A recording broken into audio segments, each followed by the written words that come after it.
Hi, my name is John. I work out here at the Sacramento State Aquatic Center as a wakeboard water ski instructor. Wakeboard water skiing has always been one of my favorite things to do, but it is a dangerous sport and can be dangerous if you're not experienced or not with an experienced boater.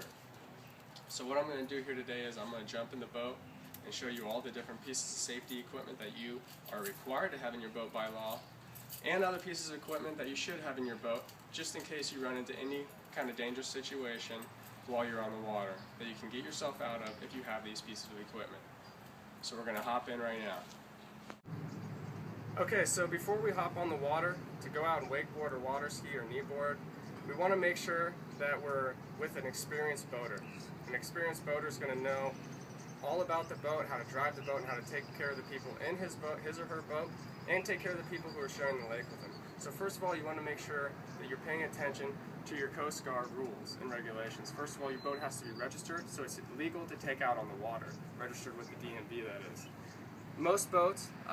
All boats have a U.S. Coast Guard maximum capacities placard. This boat right here tells us that we can only have 1,200 pounds with equipment and people on this boat, and that usually is about six people.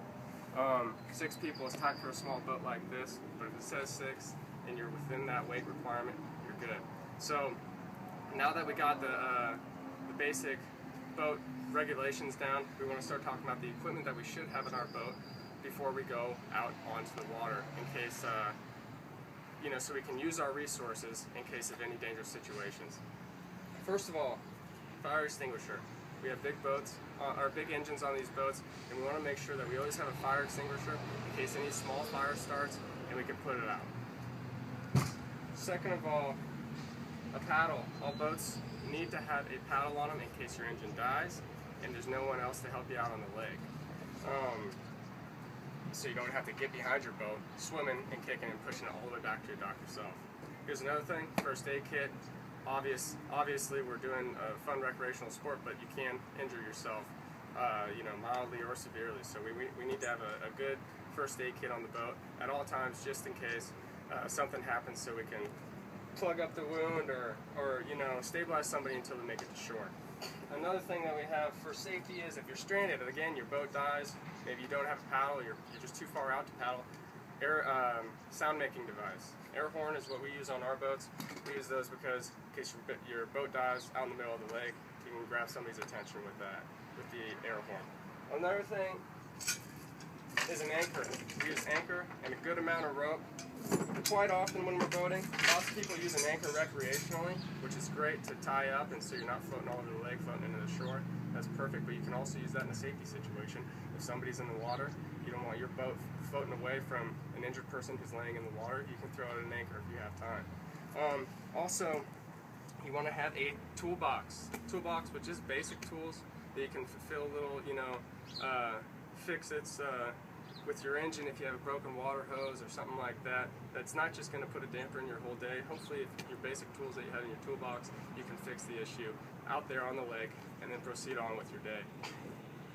Every boat on the water needs to have a throwable device. This is a flotation device that is a throwable device, and you can use it for any rescue in the water for someone who doesn't have a life jacket, someone who does have a life jacket and just needs some extra flotation.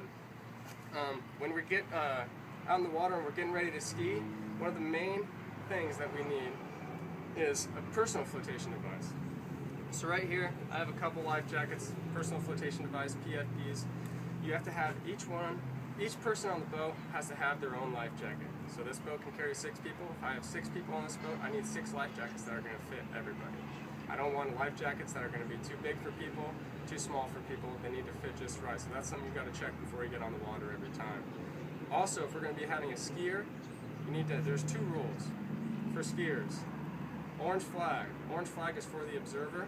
The observer sits next to the driver preferably, so it's he or she is in an earshot of the driver, so you can tell the driver, skier's down, skier's in the water. You throw up this flag, and it lets everybody around you know that they need to either slow down because there's a swimmer skier in the water, or they need to steer clear and drive the other way.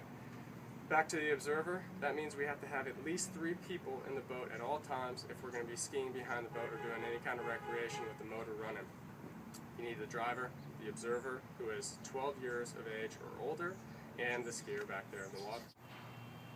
Okay, now that we've gone over all the pieces of safety equipment that you recommend to have in your boat and that you're legally required to have in your boat, you're ready to hit the water. So just always remember, go out to the lake with an experienced boat driver or an experienced skier, and you'll be safe and sound.